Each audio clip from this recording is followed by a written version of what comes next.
Hola gente linda, soy Shio, hoy es miércoles 2 de septiembre de 2020 y seguimos en cuarentena, supongo que no es noticia. Este es un video sobre varias cosas que tienen que ver con las identidades LGBT y la continua relación que siguen teniendo con la medicina, con discursos medicalizantes y todos los esfuerzos para romper con eso. Antes de entrar a eso, simplemente quería compartir que sí estoy en verdadera sorpresa por la cantidad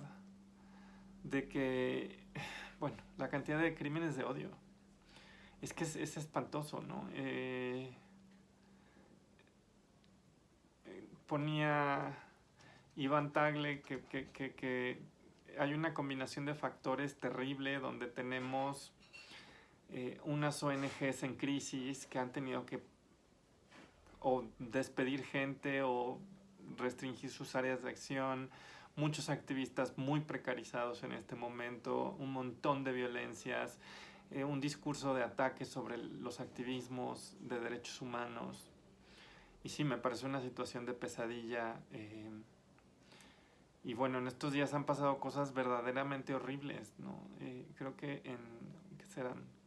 20 días han asesinado a 8 activistas LGBT. Entonces es realmente una situación espantosa la que estamos viviendo. Y luego, pues por supuesto, el mundo es muy pequeño. Resulta que es el amigo, la amiga de algún conocido. Entonces, pues ves el impacto sobre los amigos, ¿no? Y eso es muy fuerte. Pero bueno, ¿por qué decidí hacer este video? Porque las identidades LGBT yo creo que no hemos logrado realmente romper y no sé si hay un punto en el cual lo vamos a lograr con los discursos medicalizantes. De hecho, creo que estamos en este momento viviendo quizás una especie de tercera ola menos intensa, pero ahí está, de medicalización sobre los discursos LGBT.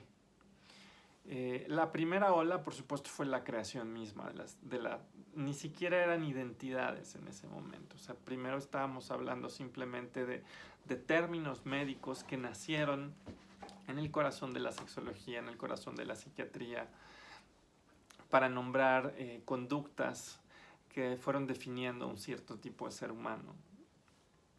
Ahí nacieron términos como homosexual, como bisexual, y de hecho nadie los eligió, ¿no? El término transexual, pues tampoco nadie lo eligió. Todos estos términos fueron creados por un aparato médico y tiempo después algo que ha pasado es que hemos retomado esos términos, los hemos vuelto identidades y hemos tratado de resignificarlos. Y de hecho esto es algo que pasa con todas las identidades. Identificarse con una identidad no necesariamente implica identificarse con todo aquello que nombra, ¿no? Puede simplemente significar que te identificas con una parte y que otra parte deseas transformarla, ¿no? Y yo creo que históricamente así fue cuando surgen como enfermedades. Pues crearon un tipo de sujeto que se identificaba con lo que estaba siendo nombrado en el sentido, bueno, pues sí, esta es mi orientación sexual o mi identidad de género, pero que claro que había ciertas resistencias, no al principio. Todavía en los años 50 muchas sociedades incluso escuchaban el discurso médico y lo retomaban tal cual, ¿no? Pero ya en los 60 empieza una militancia a decir, no, espérate tantito, no estamos enfermos, ¿no? Entonces quizás esa fue la primera gran ola de medicalización y desde luego la segunda gran ola de medicalización vino con el VIH, donde ya se medicalizaron estilos de vida. O sea, si en la primera ola de alguna forma lo medicalizado eran las identidades en sí, o sea, la orientación sexual, sobre todo la orientación sexual, porque la identidad de género en realidad llega mucho después. O sea, en los 80, cuando la homosexualidad, el lesbianismo, la bisexualidad van por su segunda ola, es cuando está la gran primera ola de medicalización sobre lo trans. No es que antes no estuviera medicalizado, pero de alguna manera no había estado en el centro quizás de los diagnósticos de estadística médica, ¿no? O sea, sí habíamos sido medicalizados, por supuesto.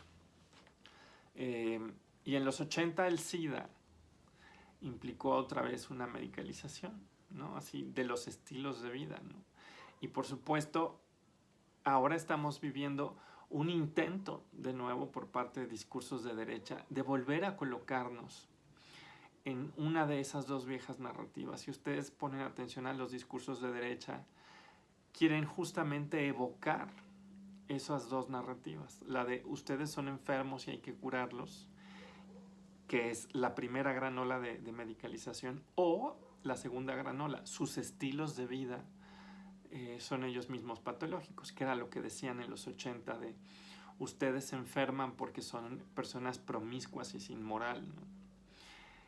Y si se dan cuenta hoy, los discursos de derecha que de hecho defienden, por ejemplo, terapias reparativas, que de hecho defienden el rol de la familia tradicional, nuclear, heterosexual, y que quieren remedicalizarnos al despojarnos de los derechos sexuales y en general de los derechos y regresarnos al redil, lo que hacen es tratar de una tercera ola de medicalización que abreva de esos discursos.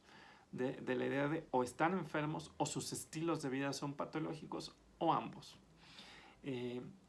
Por eso también este discurso de no, con los niños no, ¿no? Porque claro, si ustedes son enfermos y además son unos inmorales, pues hay una resistencia, ¿no? Y noten cómo coexisten discursos que de alguna manera son inconsistentes. Porque si tú eres un enfermo, entonces no eres un inmoral, porque es una falla orgánica. Pero a la derecha no le importa. A la derecha lo que le importa es instrumentalizar las narrativas de medicalización como una manera de deshumanizarnos y por lo tanto como una manera de ponernos en jaque políticamente y de regresarnos de alguna forma a lo abyecto, ¿no? Entonces, por eso pueden convivir narrativas que son altamente inconsistentes entre sí, porque no les importa. Y aquí sí hay que decir que el problema de los discursos de deshumanización es que al deshumanizarte te hacen un blanco fácil de ataques, porque te vuelves un ciudadano de segunda, ¿no? Y eso lo vemos con distintos discursos de derecha. O sea, si los hombres homosexuales son construidos como, por ejemplo, pederastas, pues entonces es muy fácil deshumanizarlos y atacarlos, porque se vuelven un peligro social y se justifica entonces una acción violenta contra ellos. Si las mujeres trans, por ejemplo, somos violadoras, pues entonces nos volvemos un peligro social. Y eso de hecho nos reviste con un montón de emociones morales negativas, ¿no?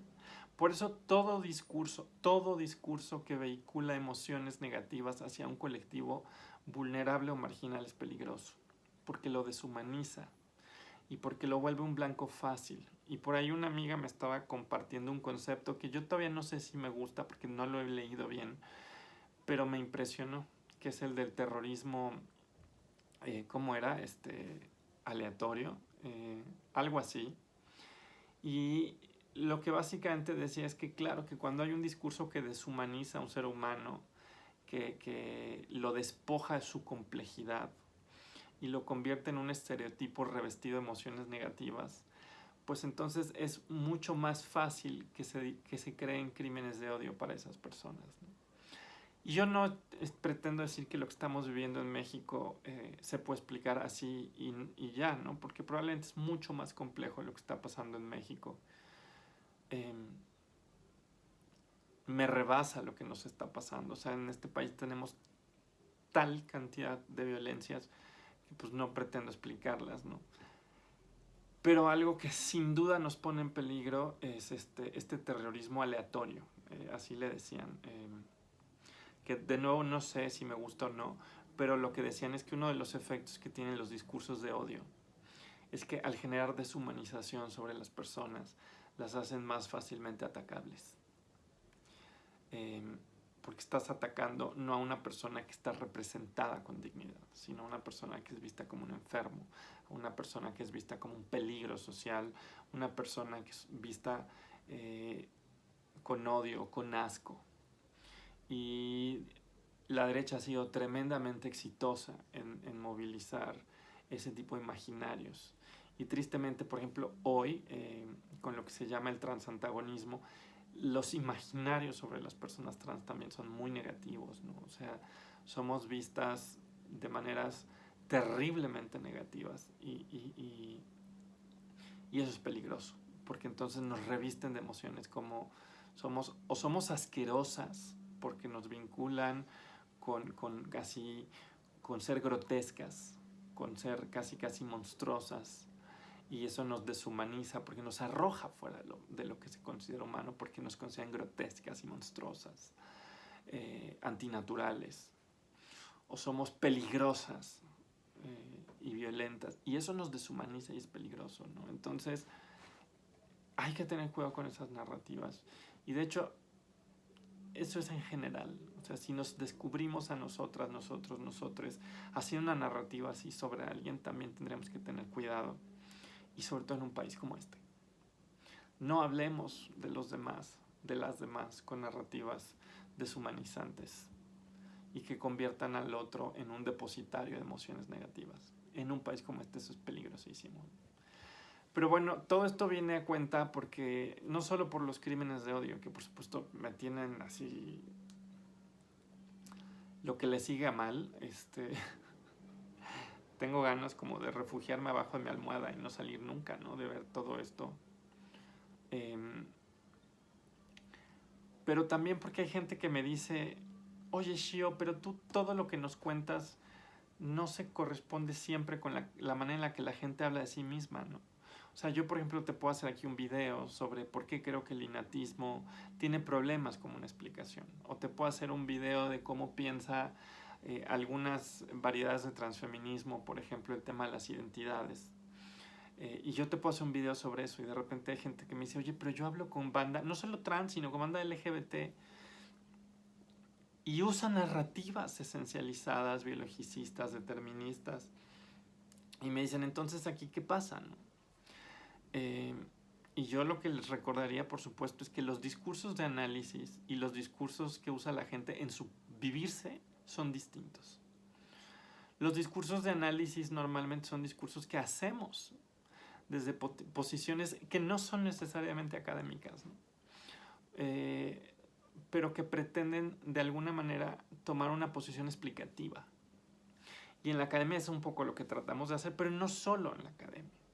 En muchas partes del activismo trata de hacer discursos explicativos. Pero la gente no necesariamente se vive con esos discursos explicativos, se vive con discursos de su práctica. Entonces, en efecto, los discursos de la práctica la gente los retoma de lo que tiene a la mano para hacer sentido de su vida. Entonces, lo que ha pasado históricamente, por supuesto, es que las personas LGBT hemos tomado los discursos que estaban a la mano para hacernos inteligibles ante nosotros mismos y ante los demás. Y esos han sido, por ejemplo, discursos médicos. Dices, pues, ¿por qué siento esto? ¿Por qué soy así? ¿Por qué no puedo cambiar? ¿Por qué no? Y te encuentras un discurso médico que te sirve para entenderte, para explicarte ante los demás, y así navegas por el mundo.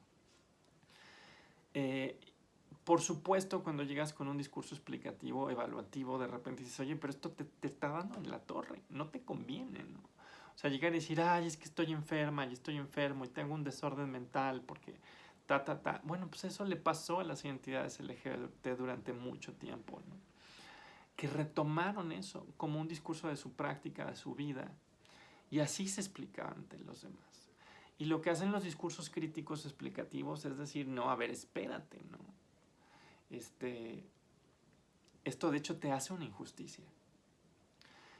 Pero una de las cosas que pasa es que los discursos médicos fueron fundantes de las identidades. Entonces, en el momento en que atacas desde los discursos explicativos a estos discursos que se volvieron discursos de la cotidianidad, de la práctica, de la vida, necesariamente transformas esas identidades y necesariamente se mueven esas identidades. Y algunas identidades pueden estar incluso al borde de la pérdida de coherencia, ¿no? O sea, por ejemplo, un amigo se sorprendía mucho de que haya chavos que se dicen, yo soy marica, yo no soy homosexual. Y él decía, ¿pero cómo? Dice, ¿pero qué es un cambio de nombre? Y le decía, no. O sea, es un discurso muy distinto, porque el nombrarse, por ejemplo, yo soy homosexual, implica retomar la idea de que estás ante una condición de alguna manera biológica determinada, o sea, que quizás ya no está patologizada, pero sigue abrevando cierto discurso médico para decir, aquí hay una condición biológica que funda a este tipo particular de seres humanos, ¿no? Y otros discursos que se nombran desde otros lados quieren romper con eso. Que por supuesto la pregunta que se les hace a esos discursos es que si en esta ruptura pueden mantener la consistencia misma de la identidad. Y este es un reto que tenemos hoy todas las identidades LGBT. Si podemos romper con las narrativas fundacionales de nuestras identidades, que son medicalizadas, todas, y mantener cierta consistencia en nuestras identidades. Y ahí estamos todavía. Yo no sé qué va a pasar, ¿no? Porque paradójicamente la medicalización no se va, ¿no? Regresa, y olas y olas y olas, y aquí seguimos. Y la otra cuestión paradójica es que si vas y le pones una pequeña bomba a la narrativa que funda tu identidad como un colectivo social en un momento donde estás bajo ataque, eso de hecho te puede costar políticamente, porque entonces te desagrega. Y estamos un poco viviendo este momento de muchos cambios, que es muy complicado, donde estamos tratando de repensar todas las identidades LGBT, todas, más allá de la medicina. Pero paradójicamente estamos en una tercera ola de medicalización. Y mientras tratamos de romper con esa y reinventarnos identitariamente, estamos también ante la pregunta de cómo le vamos a hacer para romper con eso que nos ha costado tanto y mantenernos cohesionados como un colectivo políticamente eficaz, ¿no? Y son tiempos difíciles, ¿no? Pero muchos de esos relatos nos medicalizaron, nos deshumanizaron, y hay que tratar de pensarnos más allá de ellos, ¿no? De pensarnos quizás, y por supuesto no podemos decir, es que yo lo elijo, porque todo el mundo en su biografía diría, bueno, pues como que no, eso no le hace justicia a mi biografía. Entonces estamos en un momento así, y reinventarte mientras te bombardean es complicado. Pero ahí estamos. Y he hablado demasiado. Entonces nos vemos en una semana que ya debrayé en exceso. Cuídense mucho.